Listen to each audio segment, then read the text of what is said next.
NASA's first test flight of the Saturn V rocket launched November 9, 1967 from Kennedy Space Center in Florida, 50 years ago. Credit NASA. It stood taller than the Statue of Liberty, was more massive than 6 Boeing 747 jetliners and generated more thrust than 24 of the jumbo jets. The tallest, heaviest and most powerful rocket ever successfully flown launched for the first time, 50 years ago Thursday, November 9.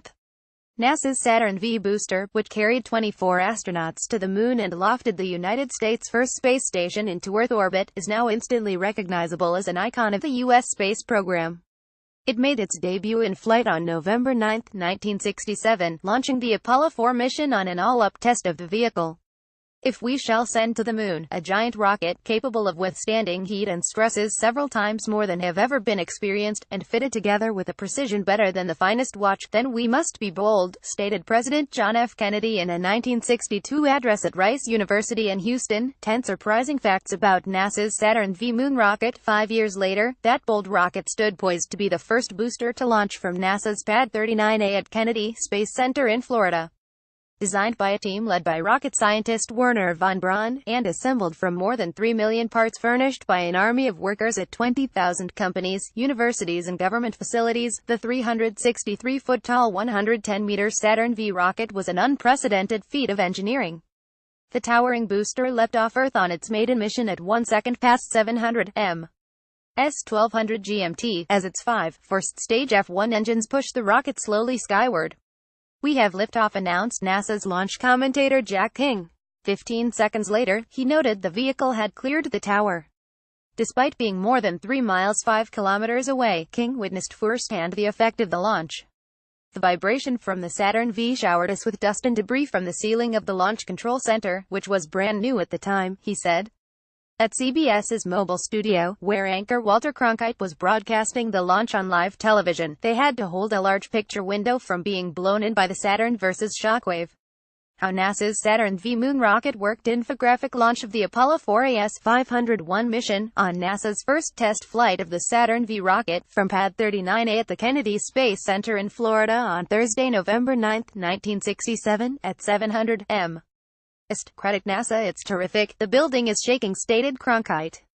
"Look at that rocket go into the clouds at 3,000 feet. Oh, the roar is terrific." The Saturn V, with what is now its familiar black and white roll pattern, continued to climb until about 2 minutes and 20 seconds into the flight, when the sick first stage cut off its 5 F-1 engines and, depleted of its fuel, dropped away. The SII second stage then ignited, continuing to push the vehicle beyond the 50 miles downrange 80 kilometers that the rocket had already traveled. The launch placed the Saturn V third stage, the SIVB, and the Apollo 4 command and service module that rode atop it into an almost circular, 100-mile-high 190 kilometers orbit. The SIVB stage was later reignited to boost the spacecraft to an apogee of 11,234 miles 18,079 kilometers above Earth. NASA's gutsy first launch of the Saturn V moon rocket. The 8-hour, 36-minute and 59-second mission ended with the Apollo 4 spacecraft re-entering Earth's atmosphere at almost 25,000 miles per hour, 41,000 kilometers per hour, simulating a return from the moon and splashing down to the northwest of Midway Island in the northern Pacific Ocean. The Apollo 4 capsule was recovered by the carrier USS Bennington. NASA declared the first flight of the Saturn V a resounding success. "It was really an expert launching all the way through from lifting off exactly on time to the performance of every single stage," said von Braun, then director of NASA's Marshall Space Flight Center in Huntsville, Alabama. "The maiden flight of the Saturn V dramatically increased the confidence of people across the nation," stated George Mueller, NASA's associate administrator for manned spaceflight at the time.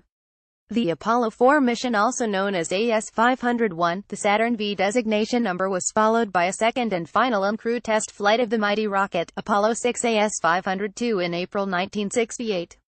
Despite that mission encountering significant issues, the Apollo 8 crew became the first to launch atop a Saturn V and fly to the moon just 8 months later. An early moment of the first Saturn V test flight, photographed by a ground tracking camera on the morning of November 9, 1967. Credit NASA. In total, NASA launched 13 Saturn V's between November 1967 and May 1973. The final flight of the booster lofted a modified SIVB stage into orbit to become Skylab, the first U.S. space station. 2 more Saturn V rockets, and a facilities demonstrator, were built but not flown. Today, they are on public display at NASA's Kennedy Space Center in Florida, the Johnson Space Center in Texas, and U.S. Space Rocket Center in Alabama. The Apollo 4 command module, the only part of that first Saturn V mission to be recovered, is now on exhibition at the Infinity Science Center in Mississippi. NASA is now working toward the first flight of the Space Launch System (SLS), a heavy-lift rocket that in advanced configurations will stand taller and be more powerful than the Saturn V. The maiden SLS flight on NASA's uncrewed exploration mission 1EM-1 is targeted for late 2019 or early 2020. Watch a vintage NASA film about the first launch of the Saturn V rocket at CollectSpace.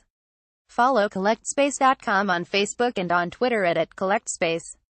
Copyright 2017 CollectSpace.com. All rights reserved.